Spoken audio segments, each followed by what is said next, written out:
Hello guys, welcome to social info Tamil. இன்னைக்கு வீடியோவில் என்ன டாபிக் பார்க்க போகிறோம்னு பார்த்தீங்கன்னா, தமிழ்நாட்டில் புதுசாக இ-சேவை மையம் தொடங்குறதுக்கான ஒரு அப்டேட்டை பற்றி தான் இந்த வீடியோவில் நம்ம பார்க்க போகிறோம். அதுக்கு முன்னாடி நம்ம சேனலை சப்ஸ்கிரைப் பண்ணாதவங்க சப்ஸ்கிரைப் பண்ணிக்கோங்க.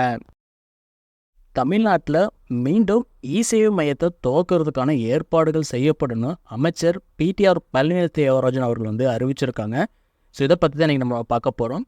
அதாவது தமிழ்நாட்டில் இப்போ வரைக்கும் பார்த்திங்கன்னா கிட்டத்தட்ட இ-சேவை மையங்கள் 20,000 இ-சேவை மையங்கள் இருக்குது. இதை 35,000 மாற்றுறதுக்காக தமிழ்நாடு கவர்மெண்ட் பார்த்திங்கன்னா இப்போ இதுக்கான முயற்சிகள் எடுத்துகிட்டு இருக்கிறாங்க.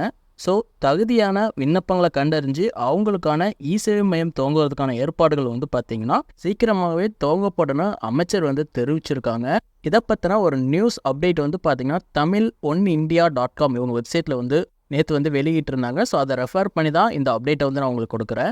புதிய இ-சேவை மையம் துவங்குறது பற்றி அவங்களோட வெப்சைட்டில் என்ன சொல்லியிருக்காங்க அப்படிங்கிறத பற்றி நீங்கள் நம்ம பார்க்கலாம். தமிழ்நாட்டில் இ-சேவை மையங்கள் ஆரம்பிக்க அருமையான வாய்ப்பு, பிடிஆர் வெளியிட்ட சூப்பர் அறிவிப்புன்னு சொல்லி இதை வெளியிட்டிருக்காங்க.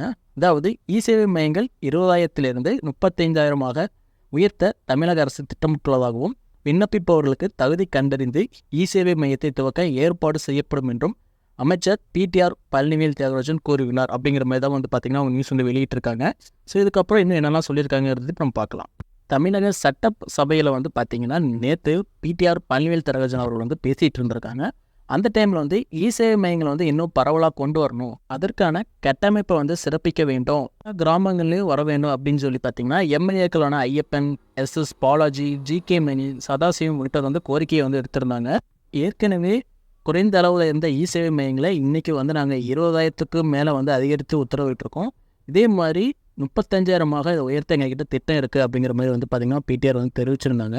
நகர்ப்புறங்களில் ஒவ்வொரு கிலோமீட்டர் தூரத்துக்கும் ஒரு இ-சேவை மையங்கள் அமைய வேண்டும் அப்படின்னு சொல்லி நினைக்கிறாங்களாமா. இதே போல் கிராமப்புறங்களையும் 3 கிலோமீட்டர் தூரத்திற்குள் இ-சேவை மையங்கள் இருக்க வேண்டும் அப்படின்னு சொல்லி திட்டமிட்டிருக்காங்க.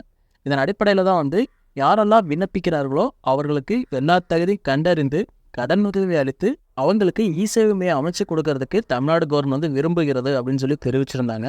அரசின் அறிவிப்பு காரணமாக படித்த கிராமப்புற இளைஞர்களே அவங்கவுங்க இருக்கக்கூடிய கிராமத்திலே இ-சேவை மையங்கள் துவங்கணும் அப்படின்னு சொல்லி ஆர்வம் காட்டிட்டு வரதா தெரிவிச்சிருக்காங்க. இந்த இ-சேவை மையங்களில் பார்த்தீங்கன்னா ஆதார் கார்டில் அப்டேட் செய்கிறது, அரசின் நலத்திட்ட உதவிகளை பெறுவதற்கான விண்ணப்பங்களை சமர்ப்பிப்பது, ரேஷன் கார்டுக்கு விண்ணப்பிப்பது, பாஸ்போர்ட்டுக்கு அப்ளை செய்வது, வங்கி கணக்கை ஆதரவுடன் இணைப்பது, பான் கார்டு பெற்றுத் தருவது, அரசின் நலத்திட்ட உதவிகளை பெறுவதற்கான பல்வேறு சான்றிதழ்களை பெற்றுத் தருவது உள்ளிட்ட பல்வேறு விஷயங்களை ஆன்லைனில் பொதுமக்களுக்கு செய்து தர முடியும். அது மட்டும் இல்லாமல் அதற்கான சேவை கட்டணமும் வசூலிக்கலாம். நல்ல வேலை வாய்ப்பை கிராமப்புறங்களிலே பெற முடியும். தமிழ்நாட்டில் அனைத்து குடிமக்களுக்கும் இ-சேவை மையம் தொடங்க முடியும். இத்திட்டமானது பார்த்திங்கன்னா படித்த இளைஞர்களையும் தொழில் முனைவோர்களையும் ஊக்குவிக்கும் வகையில் இ-சேவை மையம் இல்லாத பகுதிகளில் இ-சேவை மையங்களை நிறுவி அதை செயல்படுத்த தொடங்கப்பட்டிருக்கிறது அப்படிங்கிற மாதிரி பிடிஆர் தெரிவிச்சிருக்காங்க. அனைவருக்கும் இ-சேவை இந்த நோக்கமானது பார்த்திங்கன்னா இ-சேவை மையங்களில் எண்ணிக்கையே அதிகரித்து அங்கே இருக்கக்கூடிய காத்திருக்கக்கூடிய மக்களுடைய நேரத்தை குறைச்சி அவங்களுக்கு சிறந்த முறையில் சர்வீசஸ் கொடுக்கறது தான்.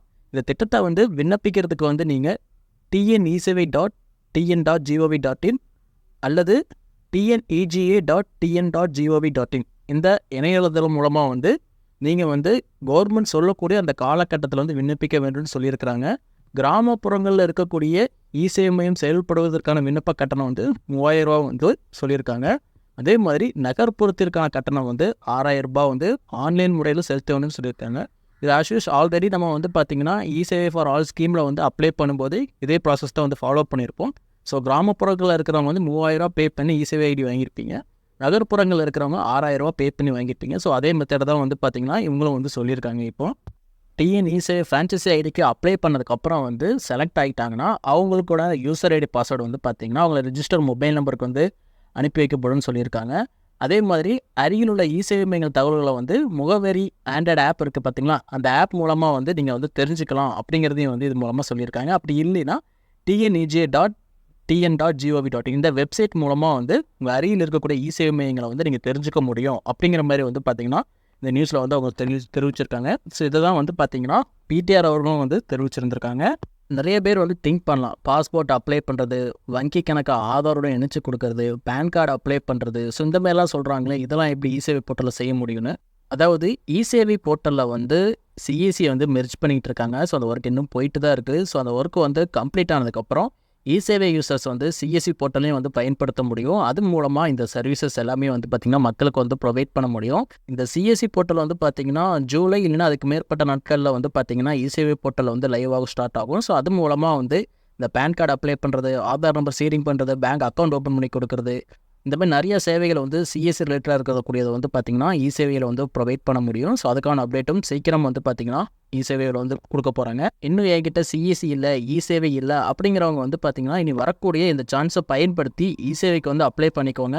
கவர்மெண்ட் சொல்கிற கணக்குப்படி பார்த்திங்கன்னா கிட்டத்தட்ட 35,000 இ-சேவை மையங்கள் வந்து ஆரம்பிக்க போகிறதா வந்து சொல்லியிருந்தாங்க. ஆல்ரெடி 20,000 வந்து இப்போ ரன்னிங் இருக்குது. ஸோ அப்படி பார்த்தா இன்னும் 15,000 பேருக்கு வந்து இ-சேவை ஐடி வந்து கண்டிப்பாக வந்து ப்ரொவைட் பண்ண போகிறாங்க. ஸோ எவ்வளோ குயிக்காக வந்து ஐடிக்கு வந்து அப்ளை பண்ணுறீங்களோ அதை பொறுத்து உங்களுக்கான ஐடி வந்து கிடைக்கும்.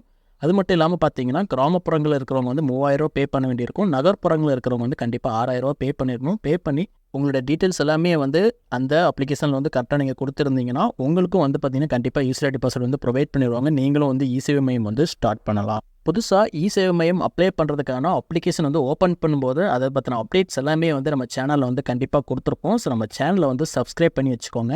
இந்த வீடியோ பிடிச்சிருந்துச்சுன்னா லைக் பண்ணுங்கள், உங்கள் ஃப்ரெண்ட்ஸுக்கு ஷேர் பண்ணுங்கள். இதே மாதிரி இன்னும் நிறைய அப்டேட்ஸ் தெரிஞ்சுக்கிறதுக்கு கண்டிப்பாக நம்ம சேனலை மறக்காமல் சப்ஸ்கிரைப் பண்ணி உங்கள் சப்போர்ட்டை கொடுங்க. அதே மாதிரி டிஸ்கிரிப்ஷனில் இருக்கக்கூடிய நம்ம குரூப்பில் வந்து ஜாயின் பண்ணிக்கோங்க. டெலிகிராம் குரூப் இருக்குது, அதேமாதிரி வாட்ஸ்அப் சேனல்ஸும் இருக்குது. அதில் ஜாயின் பண்ணிக்கோங்க. இதே மாதிரி நிறைய அப்டேட்ஸ் வந்து தொடர்ந்து அதுலேயும் நாங்கள் கொடுத்துட்ருப்போம். நன்றி, வணக்கம்.